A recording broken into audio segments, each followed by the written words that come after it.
Hello everyone, it's Thursday. It's my new posting day for FTM Sweethearts. Unfortunately, Carly has left the channel, so I'll be taking over Thursdays. With that, it's week 7 and we are talking about dysphoria. I actually just watched Sam's video and she talked about White having voice dysphoria. And you know, I never actually thought of it as a dysphoria until now. And I fully have to agree that, yeah, it exists. You know, whenever we're in public, Aiden always wants me to do all the talking. Even on the phone, making his doctor's appointments, he always wants me to phone and talk to everyone. So, you know, I fully think that, yeah, voice dysphoria is out there. He is hoping that his voice will drop a little bit by his next shot, just because he will be starting his second year of college. And it would make things just easier for him. Other than that, he doesn't really experience much dysphoria.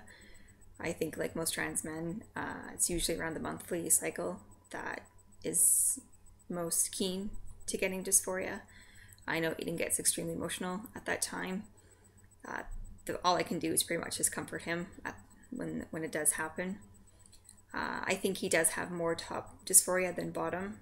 He's always saying that he wishes they weren't there. He does pretty okay with it, but you know, like everyone else, we have our good days and our bad days. It doesn't really affect our relationship.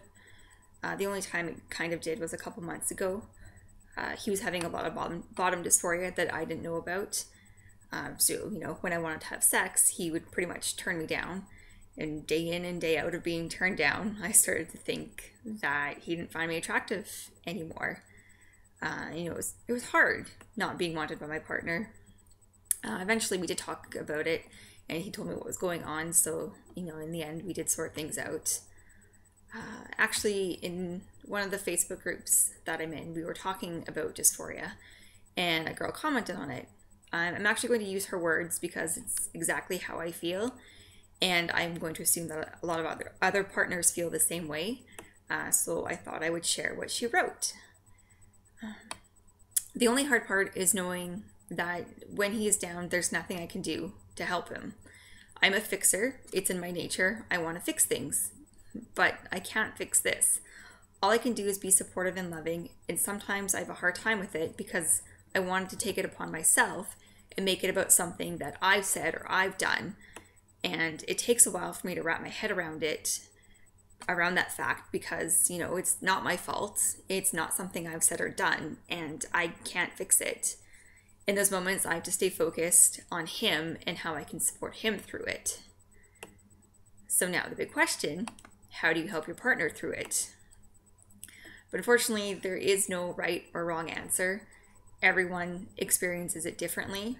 And if something worked last time, it might not necessarily work this time. I think just communication is key. You know, ask how you can help. And if he says nothing, you just have to accept that, you know, can't help him this time around. I think my advice is don't overuse pronouns, because then it might seem like you're almost forcing it and you're trying too hard to cheer him up. You know, maybe give him a compliment, like you say he looks handsome today or something like that. But I think just don't overdo it, because then it seems forced and like, again, like you're trying too hard. Again, everyone experiences dysphoria differently. They have different coping mechanisms. I don't know if that's the right word. Now you sound like a robot.